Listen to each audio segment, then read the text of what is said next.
pour cette partie, je voulais rebondir sur quelque chose. Voilà, je voulais revenir sur le côté appartenance, que les gens ont besoin de posséder.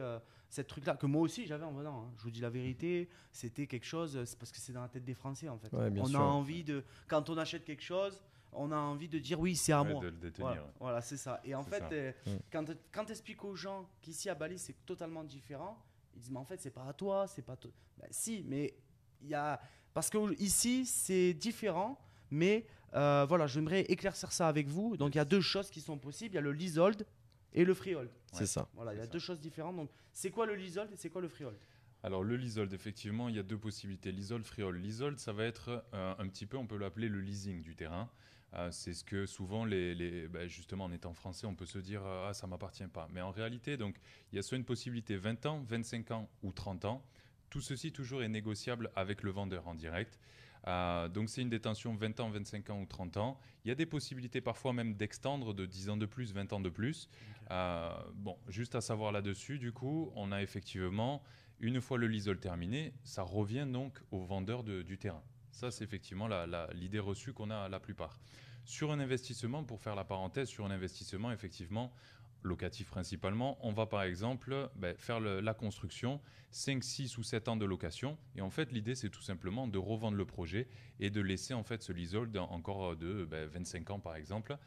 Comme ça, il n'est pas vraiment pondéré de sa valeur. Et après, on peut rebondir sur d'autres projets. Ça, c'est la première stratégie. Après, oui, mais après, ce qui est important de dire quand même, c'est qu'on a une exclusivité sur le terrain. Bien Parce sûr. que, en gros, moi, c'est ça qu'il faut que les gens comprennent, c'est que le terrain, vous le louez, si vous faites du leasing, c'est pour ça que ça s'appelle leasehold, Ouais. mais la maison que vous construisez, c'est quand même votre argent et c'est votre maison. Totalement. C'est ça qui Le est terrain difficile aussi. à comprendre. Le terrain aussi, en Le fait. terrain aussi. En Mais- fait, c'est simple. C'est le terrain nous appartient, mais pendant 30 ans. Voilà, pendant 30 ans. Simplement. Il nous appartient. C'est Ça pas- veut dire que vous voulez faire un trou dans le terrain, vous On faites fait un ce trou. qu'on veut. Voilà. Il faudra simplement qu'à la fin, c'est comme en France qu'on loue un appartement, soit on peut repeindre toutes les pièces, on peut faire ce qu'on veut. Si on a amélioré l'appartement au bout d'un an et qu'on le rend au propriétaire plus beau, le propriétaire il sera content. Bien sûr. Bah là, c'est la même chose sur le terrain. Pendant 30 ans, si on fait une belle maison, eh ben, le propriétaire il sera content, il va hériter de cette maison. La maison, au bout de 30 ans, lui reviendra. Donc forcément, voilà, sûr. il sera content. Mais c'est chez nous et c'est à nous. Bien Et sûr. la maison est à nous. Mais même au bout de 30 ans, si vous voulez garder la maison, vous pouvez tout simplement voir avec lui. Bien Et sûr. vous avez la priorité. Ça veut dire qu'il peut pas vous. Si vous voulez garder votre maison et le terrain et l'extendre, Ouais. il est obligé de vous la céder. Il peut pas vous foutre dehors et vous mettre quelqu'un d'autre. Donc, vous avez quand même cette protection qui fait que c'est toujours vous qui avez le choix.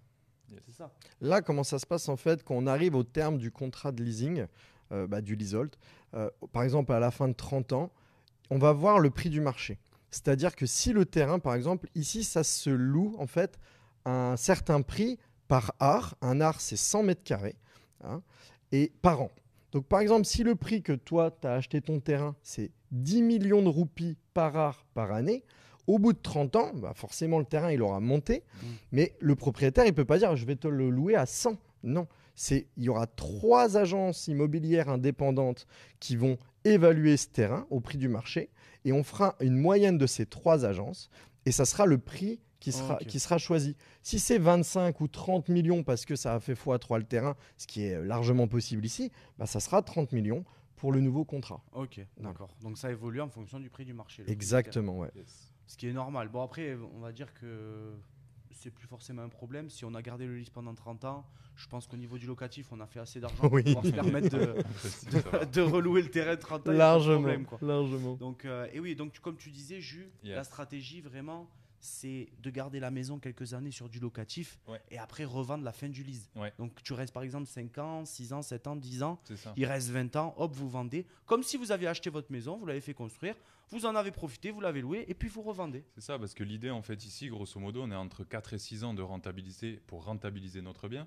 Donc, du coup, le but aussi, c'est de pouvoir la revendre, qu'elle soit encore en bon état. Parce que forcément, au bout de 10 ans, 15 ans, 20 ans de location, forcément, elle se dégrade, surtout quand on fait du Airbnb, etc. Donc, vraiment, l'idée, c'est d'optimiser. 5 ans, 6 ans, on fait une revente. L'ensemble immobilier est encore en très bon état. Et on ne perd pas du coup sur cette pondération que s'il restait que 5 ans de lease. Bien sûr. Donc c'est vraiment important, voilà, sur une stratégie de revente de faire cette Et typologie-là. en plus, on fait coup double, quoi, parce qu'on fait non seulement de la location, donc on prend de l'argent comme tu disais, c'est 4 à 6 ans pour être Ouais. rentable sur un gros investissement de 30 ans. Fait, c'est très rapide. Donc vous êtes rentabilisé et là, tu revends ta maison peut-être le double ou le triple. Donc en fait, Bien sûr. c'est incroyable en termes de potentiel, quoi. Bah, moi, sincèrement, hein, si on est venu à Bali on est venu à Bali pour ça. On est venu à Bali parce que Bali est le marché le plus dynamique que je connaisse avec le maximum de sécurité.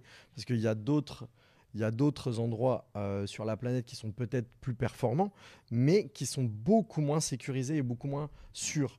Aujourd'hui, Bali, c'est sûr, c'est carré, c'est simple, si on est bien entouré, encore une fois, Mm. et c'est très performant. Donc, on va rentabiliser en 6 ans. Il y a des projets qu'on arrive à rentabiliser en 4 ans. Ils sont exceptionnels, mais en 4 ans.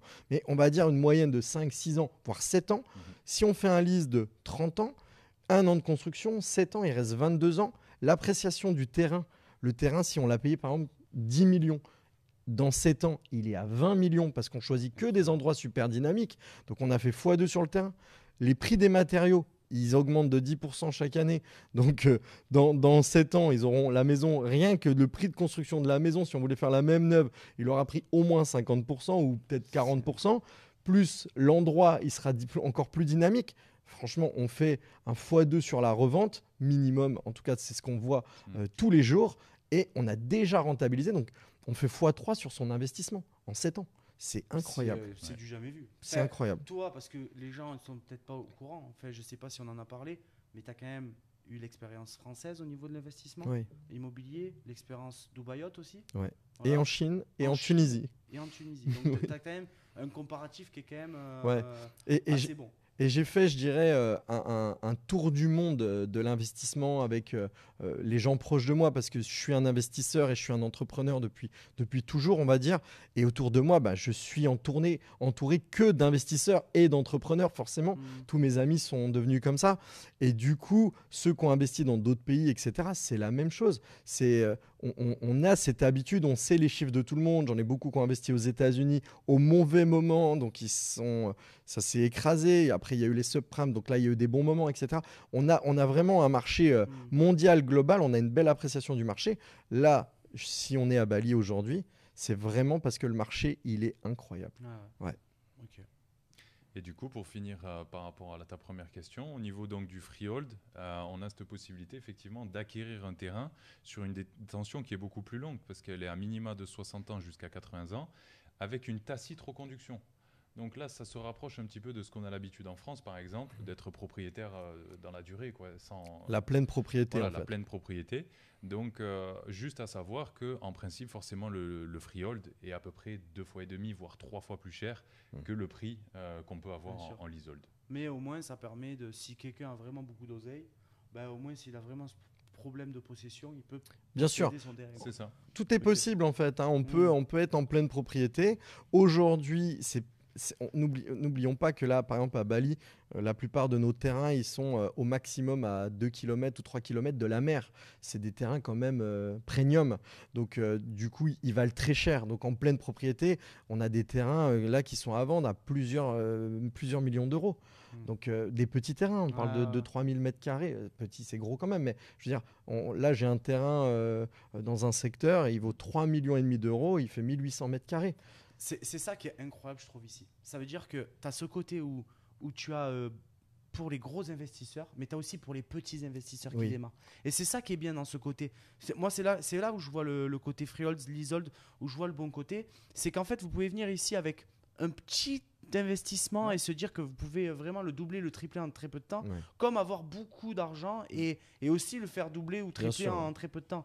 Donc, il y en a pour tout le monde. C'est pas le cas partout, faut dire la vérité. En France, si vous n'avez pas minimum pour construire une maison et acheter un terrain, je suis désolé, mais pour une maison similaire à celle de Bali, de chambre, piscine, on va dire, avec un grand terrain, 2000 m², enfin, si t'as pas 400, 500 000, c'est même pas la peine de songer à quoi que ce Ah, soit. bah, c'est sûr. Ouais. Et voilà, sans parler des banques, sans parler de tout ça, mais c'est pour ça que je trouve que c'est génial comme système.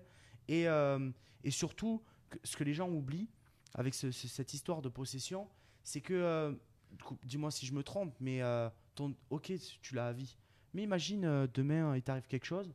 Si tu t'as pas assuré tes arrières pour tes enfants ou quoi que ce soit, ils peuvent pas assumer le bien, on te le prend, on est d'accord. Bah, le truc, c'est que la succession en France, c'est toujours compliqué. On n'entend que des histoires autour de ça. C'est sûr que la succession est compliquée. Voilà. Et quoi qu'il arrive, par exemple, ici, on parle de liste de 30 ans.